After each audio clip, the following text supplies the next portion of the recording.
So I have seen a lot of polls since I've been interested in politics. It's kind of a thing I do daily.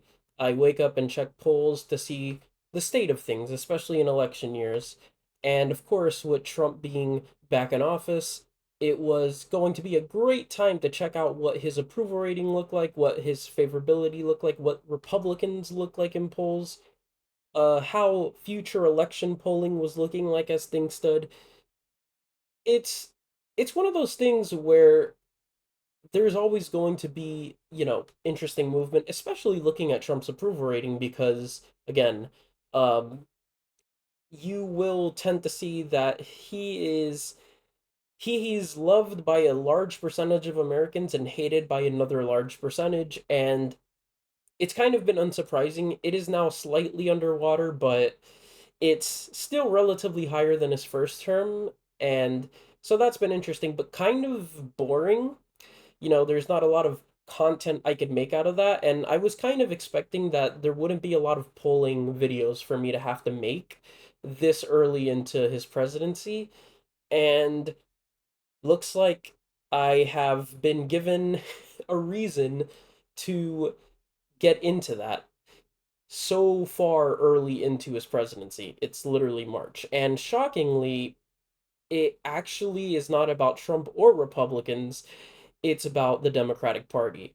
And this kind of is interesting because it also gives us an idea of where the party is at and continues to be at as we head months into Trump's second presidency.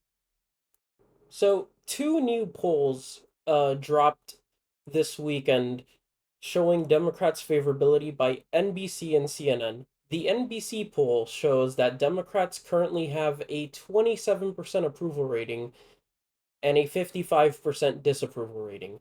This is the lowest the party's approval has been since they started polling this question. They are at negative 28. And then a new CNN poll also dropped showing their favorability is at 29% to 54% disapproval. So that's negative 25. Uh that is not good, and there's actually something that makes this net approval actually really bad for Democrats. And it's when you compare it to Republicans. Republicans are also unpopular with the American people. By the way, very awesome that we have only two parties and people really don't like them. Awesome system. Anyways, Republicans in the NBC pool, 39% approval, 49% disapproval. That's negative 10. That's really bad for a political party. And then, of course, in the CNN poll, 36% approval, 48% disapproval. Again, negative 12. So that's, you have two parties that are unpopular. But here's the thing, I never thought, I never thought, and maybe this is because I got into politics in the Trump era for his first presidency when Republicans were the most hated party, but I never expected to ever see Republicans be considered by voters the least hated party. That is a terrible, terrible development for Democrats. And it's kind of something that they created on their own. And of course there's a lot of reasons for it. For one, a lot of this disapproval, it's coming from their own voters who are not pleased with the fact that the party is seemingly more willing to work with Trump when they want them to be a little more less willing to work with Trump and more willing to risk and oppose him. Of course, that's negative polarization. Another thing is that, again, the party doesn't really stand for much. They really don't. They kind of don't know where they are, and this is a trend that has not improved and has not shown kind of much signs of improving as as we as we adjust to the new reality, which is Trump's second presidency. Now, there's a lot of reasons for why Democrats could be disliked by people. Now, personally, I am another person who has a unfavorable opinion of both parties, primarily because they I mean, it's kind of obvious.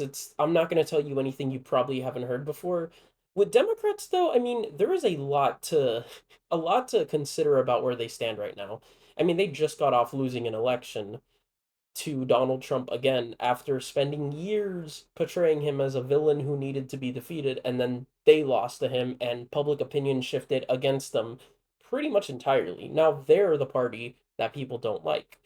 And, you know, I mean, for me personally, a big reason why I'm still kind of annoyed with Democrats is that they just spent 4 months trying to run a candidate, Kamala Harris, who kind of ran on nothing, and it didn't seem like Democrats seemed to care that she was kind of just running on vibes instead of actual policy, which, you know, it's kind of hard for me to get over that. But that's me personally. I don't think the average voter is thinking about that anymore. But that's one reason why I would still be sore on the party and would be a little skeptical of them even going forward for that reason alone. But another key issue with Democrats is with these numbers as they stand being more hated than Republicans, I think 2026 they will have a decent midterm. It is just historical standards that no matter what the situation is and how much it may look against the party not in power, like in 2022, they'll at least see some result. I think Democrats will flip the House, and that isn't likely changing, but the prospects of a blue wave, which a lot of people have been talking about, it could happen. There's still a long time to go. But if Democrats are that hated, it kind of makes me wonder how much voters are going to be willing to vote for a party they do not like. Because again, if you hate Republicans but you seem to not like Democrats and you hate them more, could there be an effect similar to 2022 where a lot of voters who, even if they don't particularly like Republicans, they just don't like Democrats, and therefore they either abstain or they vote Republican? That's entirely possible, and it's a possibility that is too early to give credence to, but it's something worth considering, because it's it's going to be coming up more frequently as we think about it. And current polling shows kind of a tie for the midterms, and Democrats do have an edge, but again, you need to consider that if Democrats really want to have a wave election and if they want to start gaining back momentum, they can't have a negative 28% favorability rating in one poll and negative 25 in another. They can't be negative 20 in anything, especially because that's worse than Trump. That's worse than Trump, who is right now at, I think, a break even. So Trump is, compared to them, kind of flying. And, they have a lack of a leader, they have a lack of a vision. This is similar to Republicans in 2022. They really only ran on inflation, gas prices, and Biden is bad, but they didn't have a plan to actually do stuff. And that ended up being kind of costly to them.